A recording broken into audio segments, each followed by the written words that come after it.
sabe? E se tudo que a gente aprendeu sobre riqueza estiver errado? E se aquela busca sem fim por mais dinheiro não for bem ganância, mas sim uma armadilha biológica? Uma armadilha que pega muita gente sem que a pessoa nem perceba. Bom, é exatamente essa armadilha que a gente vai desvendar hoje. Desde cedo, a gente aprende que riqueza faz barulho, né? Carros que chamam a atenção, casas enormes, roupas de marca. É para ser visto, para ser exibido. Só que a verdade é bem diferente. A riqueza de verdade, aquela que importa, não compra admiração, ela compra silêncio. Ela compra a liberdade de você não ter que provar absolutamente nada para ninguém. E é essa diferença que é o ponto de partida de tudo. Ok, vamos começar pelo motor que mantém a gente correndo nessa esteira. É a tal da armadilha da dopamina. Entender isso é fundamental para sacar por que aquela sensação de agora vai, agora estou satisfeito, parece que nunca chega. Olha só o pulo do gato. A dopamina, que é o neurotransmissor do prazer, não está nem aí para quanto dinheiro tem na conta. O que ela quer é ver o número aumentar. O prazer não vem do valor final ou do saldo, mas daquela sensação de progresso, de ver o gráfico subindo. Para a sobrevivência da espécie, isso foi genial, mas para a nossa felicidade financeira, é uma catástrofe. E essa frase aqui, nossa, ela resume o problema perfeitamente. É uma meta que está sempre se movendo, sabe? A gente chega nos 100 mil e a cabeça já está pensando nos 200 mil. Bate o primeiro milhão. E a tal da satisfação agora parece que mora lá nos 2 milhões. É uma esteira rolante que não tem botão de desligar. Pelo contrário, ela só acelera. Agora, vamos fazer um teste rápido. Uma pergunta para a gente pensar sobre nossos próprios instintos. Qual desses dois cenários aqui soa melhor? Pode ser sincero. A maioria das pessoas, de bate-pronto, escolhe o cenário A. E por quê? Simples. Dopamina. O crescimento, ver aquele número subindo todo mês, libera dopamina. Essa sensação de progresso vicia muito mais do que a estabilidade de ter um número maior parado na conta. Isso escancara o poder da armadilha. A gente não se satisfaz com o ter, a gente é viciado em ganhar. E esse ponto aqui é crucial, viu? Não é uma falha de caráter, não é maldade. Pessoas que já são ricas e continuam obcecadas em ganhar mais e mais dinheiro não são, necessariamente, só gananciosas. Elas podem estar simplesmente presas num ciclo biológico, com o cérebro pedindo a próxima dose daquela dopamina que a conquista financeira traz. Beleza. E essa busca por dopamina acaba aparecendo, claro, na forma como a gente gasta o nosso dinheiro. E é aqui que a gente entra na grande batalha entre a riqueza que se vê e a que não se vê. Entre gastar para os outros verem e gastar para a gente mesmo. Essa pergunta é daquelas de parar e pensar, né? Porque ela vai direto no ponto. Ela separa o que é utilidade do que é status. Utilidade é o que uma coisa faz por você de verdade. Status é o que a gente acha que os outros vão pensar da gente por causa daquela coisa. E a real é que a maior parte do dinheiro é gasto em busca de status, e não de utilidade. Aqui a diferença fica ainda mais gritante.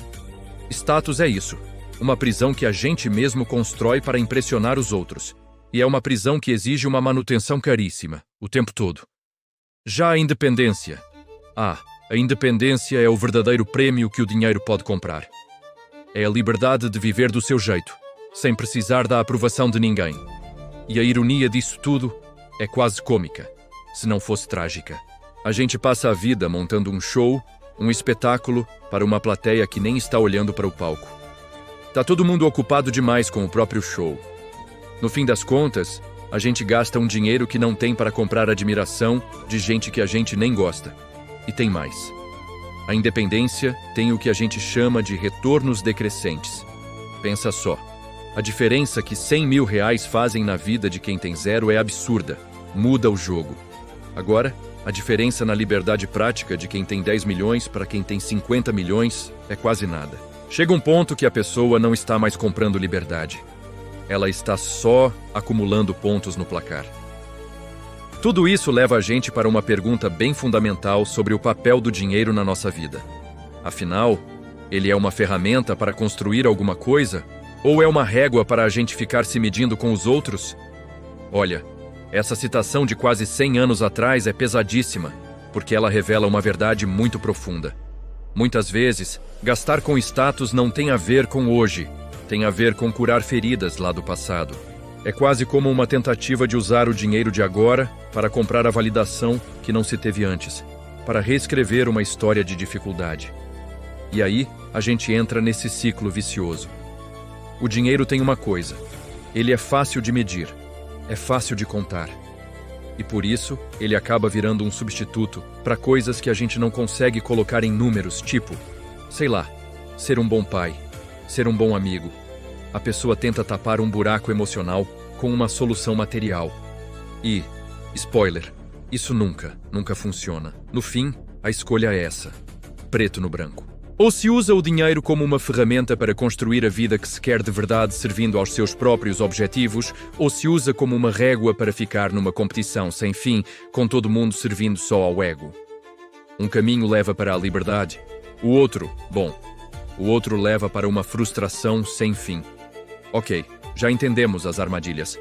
A pergunta de $1 milhão é: como a gente escapa delas? A boa notícia é que existe, sim, uma fórmula para uma vida rica de verdade, e ela é muito mais simples do que parece. E a fórmula é essa aí, é a equação central. Pensa bem, independência financeira sem um propósito é só tédio, é tempo livre sem saber o que fazer. Por outro lado, ter um propósito, mas não ter independência, deixa a gente de mãos atadas. Agora, quando se junta os dois, aí sim a gente encontra uma coisa raríssima: contentamento. E é isso que a independência compra na vida real. É o superpoder de dizer não. Dizer não para um emprego que acaba com a saúde mental, dizer não para um cliente que não te respeita, dizer não para um estilo de vida que é uma prisão, dizer não para um investimento que tira o sono.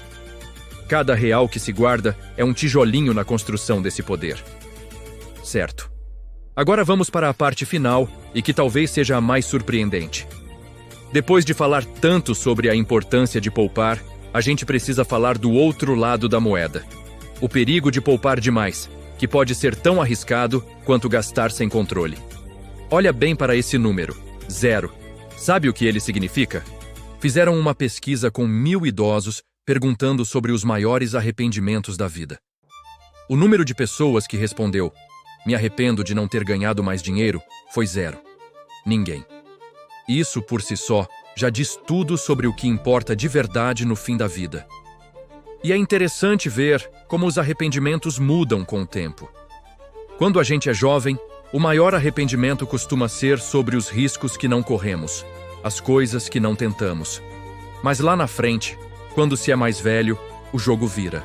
O arrependimento é sobre não ter protegido as pessoas que amamos e não ter passado mais tempo com elas. O segredo, como sempre, está no equilíbrio. Então, para fechar, vamos a um plano de ação bem prático. São perguntas que exigem uma honestidade total. Primeiro, do que eu vou me arrepender de ter feito ou de não ter feito? Segundo, para quem eu estou tentando provar alguma coisa e por quê? Depois, é fazer uma auditoria nos gastos, olhando para essas respostas. E o passo final é simples de falar, mas difícil de fazer. Cortar tudo o que é para mostrar para os outros e investir no que é de verdade. Na liberdade, no propósito, nas memórias. E tudo isso nos leva a essa reflexão final. E se a riqueza sempre esteve ao nosso alcance? E a gente só estava usando a régua errada para medir? Talvez o objetivo não seja acumular mais, mas sim mudar a forma de medir. A paz de espírito, a liberdade, o tempo com as pessoas que importam, esses são os verdadeiros ativos. E quem sabe se a gente começar a medir por essa régua, muitos de nós vamos descobrir que já somos muito mais ricos do que imaginávamos.